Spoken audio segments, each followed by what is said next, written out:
Yo, what's up mga ka-alright? Naku po mga ka-alright sa mga kababayan nating OFW.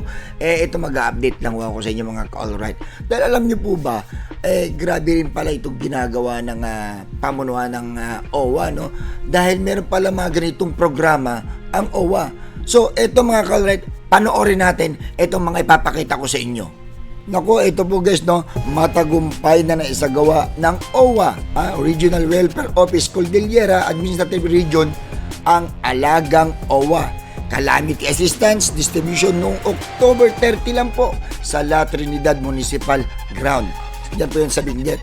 Ang aktibidad po ay naglalayong magbigay ng suporta kaluwagan sa mga overseas Filipino workers at kanilang pamilya na naapektuhan po, kamakailan lang po, no? Ito po yung bagyong tumama sa lalawigan.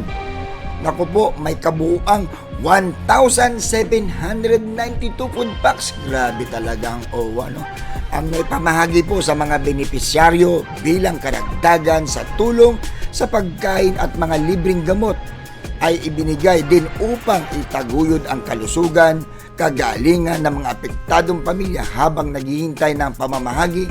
Ang mga benepisyaryo ay inihain po ang mainit na sopas na nag-aalok ng init, ginhawa at pakiramdam ng pangangalaga sa komunidad sa gitna ng pagsubok.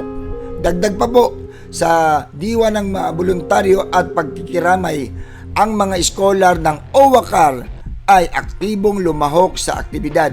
Ang kanilang pakikilahok ay nagpakita ng kanilang pasasalamat, pagpayag, no, na maibalik sa komunidad sa pamamagitan ng pagtulong sa mga kawani ng OWA.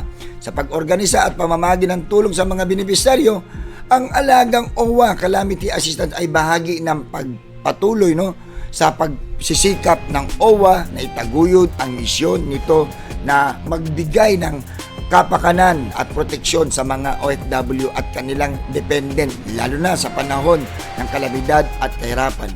Ang inisyatiba na ito ay naglalaman ng pangako ng OWA sa pagtiyak ng mga pangangailangan ng mga pamilya ng OFW.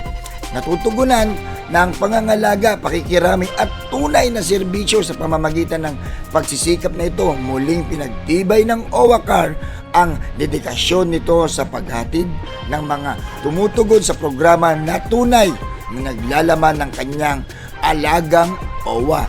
Isang serbisyong may puso para sa bawat OFW at kanilang pamilya.